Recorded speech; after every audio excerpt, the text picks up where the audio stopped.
And we are back on Sportsman Radio. I'm your host, Chris Schanfeld, and I am now joined by former Chicago Bears linebacker and now president and co-founder of Overdog, Hunter Hillenmeyer. Thanks for joining the show, Hunter. How's it going? Chris, how you doing, man? What's going on? Not much over here, man. I'm doing great. Thanks for joining the show, and I want to start this interview off by talking a bit about your college days. You attended Vanderbilt University. I know you're from Tennessee. Was that a major factor in why you decided to attend Vanderbilt? Yeah, I actually grew up about 10 minutes from Vanderbilt's campus, and I was kind of a late bloomer in the football sense. Didn't even really know I'd have a chance to play at the college level until my senior year in high school. And I wanted to play in the SEC, and I wanted to get a great education, and even though Vandy at that point was kind of struggling as far as football programs go, that was really the best chance I had to play defense in the SEC. I had a couple offers to play tight end at some of the bigger programs, but Vandy's on its way up now football-wise. We had a bowl win last year, a top 20 recruiting class coming into this season, so things are looking up for the Commodores. Yeah, most definitely. And Hunter, during your time at Vandy, you played in 45 games, starting in the final 23 of them, recorded over 240 tackles and 6.5 sacks. Looking back, are you satisfied with the impact you left on the Vanderbilt University Commodores football team? Yeah, I think I had a great senior year that really kind of sent me off on a high note. I was fortunate enough. It's funny, we switched coaching staffs and defenses my senior year. So I went from outside linebacker in a 3-4 to inside linebacker in a 4-3 my senior year. So new position, new defense. But the middle linebacker in a 4-3 has a chance to make a lot of plays. And so partly because we were on the field the whole game because our defense wasn't very good, but also just because I had a good year and I worked really hard in the offseason, I actually led the nation in tackles my senior year in college. And so part of that is just, at Vanderbilt then, when we're playing 100 snaps a game, you get twice as many opportunities as the middle linebacker for a really dominant defense. But it also kind of, just because of the gaudy stats and everything else, I think it allowed me to get noticed out of a school that at that time wasn't really putting that many people into the pros. And you know what? I actually knew that. As a senior, you led the nation in tackles per game with 14. I believe it might have been a little over 14 tackles per game. And in 2003, you decided to enter the NFL draft. And maybe some people don't know this, but you were actually selected by the Green Bay Packers. But anyway, what was that moment like for you to just make it to the NFL? I had everybody in my house watching the draft. I knew I wasn't going in the first round, so I didn't have to tune in right away. I actually played, the draft back then was Saturday, Sunday. They've changed the format a little. So I knew there was very little chance I was getting drafted on Saturday because that was the top 3 rounds. So I kind of tuned in at the very end of Saturday. But then starting on Sunday, I'd heard I would kind of be like 4th to 6th or 7th round. And I was middle of the 5th, so right about where they expected me to go. I think everybody thinks they're getting drafted sooner than they do, and so I guess in hindsight I was pretty lucky just to meet my expectations as far as what I thought my draft stock was. But you're right, it's weird. You've just picked a college, and I think that high school seniors and seniors in college could relate to this, but as a person that's entering the draft, you're literally watching TV to figure out where you're going to live next year. And that's weird. Like it sounds really exciting to get into the NFL, and it's such a landmark moment to now officially be an NFL player. But at the same time, you're watching TV and any of about 30 different cities you could be headed to next year. And so I was super excited to be drafted.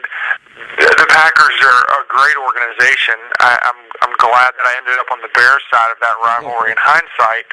But the very second thought that went through my head after I was excited about being drafted was that I needed to go get a winter coat because it's a little colder in Green Bay than it is down in Nashville.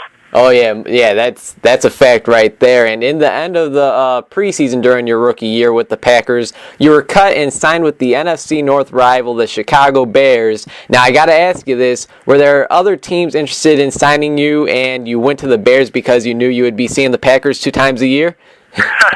You know, it was actually even a little more complicated than that. I made the team. So I was, fifth round pick is kind of right on the bubble where you're guaranteed a roster spot. The first 2 or 3 rounds, you're going to make the team pretty much regardless. Those guys know they're going to be there, but if you're a fifth round pick, then you want to wait before you sign a lease and get your place and get settled in. You definitely don't want to go buying a house or anything until you know you're going to be there. And so I made the team and went and signed a year-long lease on an apartment and was starting to get settled in. And then in week 1, there's 53 guys on an NFL roster, and once you put somebody on injured reserve, they're done for the season. And we had 5 receivers. 5 of the 6 receivers had some form of injury in the very first game. But they were all like month-long injuries. And so they didn't want to cut those guys because they were going to be back in a few weeks. But they had to make room somewhere on the roster. And I was one of those guys that was just barely sort of the last man on the roster that they thought they could cut me and bring me back when everybody got healthy a few weeks down the road. Well, as tragic that was to get cut after 1 week in the NFL, it did give me the opportunity to sort of look around the league and figure out what might be the best fit for the long run for me. I was playing middle linebacker behind a first-round pick in my same draft class, a guy named Nick Barnett, who was also a middle linebacker. And so when I was looking at my career path, I'm thinking, when am I ever going to get to play if I'm behind a first-round pick at my same position from my same draft class? And so to see the Bears, who obviously had Urlacher, but at that point, 2 relative unknowns, one whose name was Brian Knight, who played a couple more years and was done, and then another rookie by the name of Lance Briggs. And so I came down to Chicago knowing that I'd get to learn from some amazing players, and the guy in Brian that was already his 4th year in the league and looking like he was going to be a future Hall of Famer, and then a bunch of other young guys. And so I decided to come down and take my chances with Chicago just because I thought it was a team on the way up. And I was right. I mean, we ended up having one of the best and most consistent starting 3 playing next to 2 future Hall of Famers in Chicago. We had the same starting 3 linebackers for 6 years in a row. You just never see that in the NFL. You really don't. And Hunter, can you tell us about that first moment where you thought to yourself, wow, I'm actually here in the NFL? Probably when I got cut. Because that's the reality of the NFL. Your roster starts out with 90 guys at the beginning of training camp, and 53 of those have a job when training camp's over. So you do the math. There's a pretty good chance that everybody's going to get cut at some point in their career. As far as playing goes, I actually came down to Chicago and spent a week on practice squad. And they activated me the next week, and I got to go out there and play. In my very first game, I had 2 special teams tackles. And, I probably only had another 10 games where I had 2 special teams tackles in the same game. That's actually, it's kind of tough to do just because you don't get that many opportunities. And so that gave me a lot of confidence just in the sense that, it was my first chance to get out there and actually play with all these guys, and I didn't stink. I didn't stand out in a bad way. And, the next year was my second season, Lovey's first year, and I got a chance to start a lot in the preseason, but then even a couple games during the regular season when Brian was out with a hurt hamstring, and played well. And that was really where I realized that, hey, I'm not just a guy who can make a team. I can actually contribute and start, and the rest is history. And you certainly did obviously make the team and start. You did start, played very well with the Chicago Bears. And Hunter, in 2006, the Chicago Bears finished the season 13-3. You're a part of an awesome defense, and you guys would make it to the biggest game of all sports, in my opinion, the Super Bowl. Can you tell us about the journey yourself and the team had to make to get to that game? That season was so much fun, but It's still so. I watched the Spurs the other day when that game ended, and they show Duncan and Parker and all those guys walking back with their heads down into the locker room because they just lost Game 7, chance to win the NBA championship. And I looked over at my father-in-law, who I was watching the game with, and said, "I know that feeling." And whenever you see somebody to get that close and then lose, it's just brutal. But that team, people don't remember just how good we were early in the season that year. Until that famous Arizona game, and then the next week against Miami when we actually lost, we were number one in the league in total offense and number one in the league in total defense through a month and a half of the season. And it wasn't even close. We were beating people by like 30 or 40 points every week. And so to be that dominant early on, and then we had some guy, Rex got a little inconsistent, and the offensive line got a little porous, a little inconsistent. We had some guys on defense that just started to get, lots of bumps and bruises where their play suffered a little bit. But that happens to every team. And so even though we went to the Super Bowl and it was fantastic, and that NFC Championship game is still one of the highlights of my sports career, it was tough for it to end the way it did. It never hurts any less just because you make it there. And obviously one of the biggest plays in pretty much NFL history, Devin Hester returns the opening kickoff for a touchdown. You guys got ahead early in the game. Unfortunately, like you said, Hunter, you guys came up just short, losing to the Indianapolis Colts 29-17 in Super Bowl 41. Looking back, though, would you say that playing in that game helped you throughout the rest of your career? Yeah, there's always that mantra that you kind of have to get there a few times before you can figure it out. Like, nobody ever wins the Masters in their first try in the golf front. And I think that we had a lot of veterans that made us competitive for a long time after that. I know after the Super Bowl, we missed the playoffs a few times, but we were always in the hunt to either make the playoffs or make a run in the playoffs. And that probably came from the confidence that came from a team that was able to put it all together well enough to get there. And we never won it, but there's not even that many guys who can say they played and won. And obviously, we said it earlier, you were a part of a great linebacking core with yourself, Brian Urlacher and Lance Briggs. What were some things you learned from playing with those guys? I backed Brian up when I first got to the Bears, and then even when I was playing next to him as the Sam, and he was in the middle, I was still sort of his de facto backup, because whenever Brian would get hurt, I would slide over and somebody would play in my spot. And so you watch a guy like that. Brian is such a student of the game that got lost in how athletic he was and how dominating he could be physically. But he really was a guy who studied hard, who knew the defense inside and out. All of those typical coach on the field kind of cliches. And that's important. I feel like a lot of people never really have. You look at the stars on the team, and they tend to be super talented guys who don't work that hard. And to have a guy like Brian who was as good as he was, but still as dedicated as he was, it set a great example for all the younger guys in the locker room. Chris Shanfeld here talking with former NFL linebacker Hunter Hillenmeyer. Just a few things I want to touch on with the 2013 Chicago Bears, and then we'll talk about the Overdog app that you created. Does that sound good, Hunter? Yeah, that's great. All right, so after a 10-6 season and just missing the playoffs, the Chicago Bears fired head coach Lovie Smith, who you obviously spent some time around. Were you surprised at all by that move, and do you believe it was just time for a change? I didn't believe it was time for a change. I was upset. Not that I have any problem with Trustman or even Emery. I think a 10-6 season, and I think the body of work that he put together, in spite of some obvious deficiencies around the offensive line and other spots, that he was putting a great product on the field. He was giving them a chance to win and a chance to compete every year. And if it was as simple as fire Lovie, hire the right coach, and then all of a sudden you're off to the promised land, then that's fine.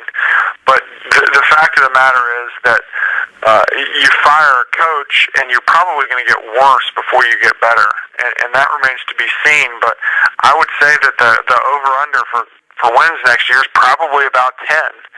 And if Trestman is able to do better than that, then my hat's off to him, but there's no guarantees. And Mark Trestman, he's a offensive guru, a quarterback guru. Jay Cutler's entering his final year in his contract. Do you think we could expect a breakout year for Jay Cutler, even though this is going to be his first year under this new offense? Well, he's pretty familiar with Trestman. The problem is that when you have a new offense, there's just so many moving parts around him, too. So he's got to do a great job, but everybody around him's got to do a great job, too.